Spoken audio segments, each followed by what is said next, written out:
Hello students, I hope you all are well and enjoying your online learning classes. Today we will read our chapter number 2 of supplementary book Moments, which is The Adventure of Toto, and it is written by Ruskin Bond. Ruskin Bond is an Indian author of British descent. He lives with his family in Mussoorie, India. The Indian Council for Child Education has recognized his role in the growth of children's literature in India. In 8th class, you have read Monsoon Diary, which was also written by Ruskin Bond. This story, The Adventure of Toto, moves around Toto and author's family. Toto is a baby monkey, so let's start our chapter. Have you ever had a baby monkey as a pet? Toto is a baby monkey. Let's find out whether he is mischievous or docile. Mischievous means naughty and docile means simple. So let's find out, is he mischievous or docile? Grandfather bought Toto from a Tonga driver for the sum of 5 rupees. The Tonga driver used to keep the little red monkey tied to a feeding trough, and the monkey looked so out of place there that grandfather decided he would add the little fellow to his private zoo. Feeding trough means a place where the animals are fed. So, by this paragraph, we knew that the author's animal lover grandfather saw the Toto first time near a Tonga driver and decided to purchase him for the sum of 5 rupees. Toto was a pretty monkey. His bright eyes sparkled with mischief beneath deep-set eyebrows, and his teeth, which were a pearly white, very often displayed in a smile that frightened the life out of elderly Anglo-Indian ladies. Sparkled means shine, and Anglo-Indians means British origin people living in India. So now author talks about Toto's physical appearance. He tells about Toto's eyes, which were bright, about Toto's pearly white teeth and his smile, which can easily frighten anyone, especially ladies. But his hands looked dried up, as though they had been pickled in the sun for many years. Yet his fingers were quick and wicked, and his tail, while adding to his good looks, also served as a third hand. He could use it to hang from a branch, and it was capable of scooping up any delicacy that might be out of reach of his hands. So, dear students, now the author describes how the Toto's hands were. They seem like they were burned in the light of the sun for years, yet they were enough fast to do any work. He also narrates about Toto's third hand, which was his tail, which helped him to scoop any place out of his reach. Grandmother always fussed when grandfather brought home some new bird or animal, so it was decided that Toto's presence should be kept a secret from her until she was in particularly good mood. Grandfather and I put him away in a little closet opening into my bedroom wall, where he was tied securely, or so we thought, to a peg fastened into the wall. So there are some important words. First is first. First means to be worried or angry.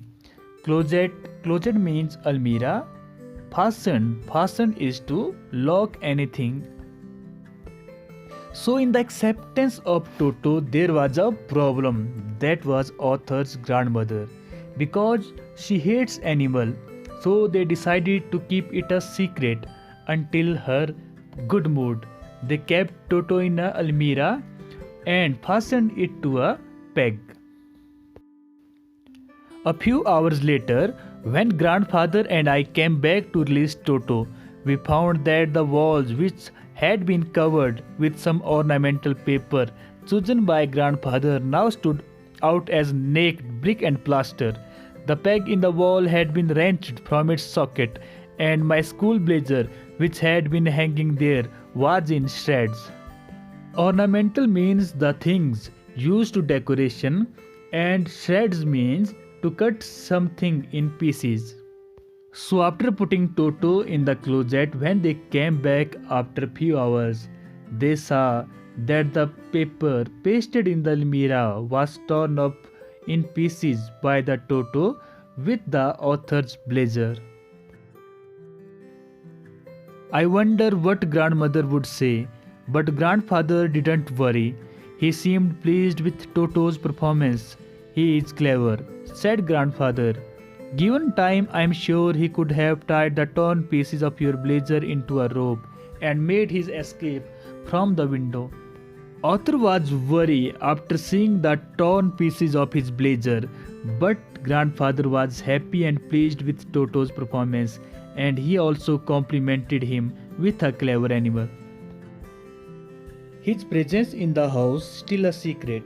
Toto was now transferred to a big cage in the servants' quarters, where a number of grandfather's pets lived very sociably together. A tortoise, a pair of rabbits, a tame squirrel, and for a while my pet goat. But the monkey wouldn't allow any of his companions to sleep at night. So grandfather, who had to leave Dehradun next day to collect his pension in Saharanpur, decided to take him along. Now the author's grandfather transferred Toto to his private zoo. There were many animals, and all of them lives peacefully. But Toto was mischievous, and he did not allow any one of them to sleep at night. The next day, grandfather was going to Saharanpur to collect his pension. He took Toto with him as he was disturbing all of them. Unfortunately, I could not accompany grandfather on that trip, but he told me about it afterwards. A big black canvas kit bag was provided for Toto. This, with some straw at the bottom, became his new abode. When the bag was closed, there was no escape. Toto could not get his hands through the opening, and the canvas was too strong for him to bite his way through. His efforts to get out only had the effects of making the bag roll about on the floor or occasionally jump into the air.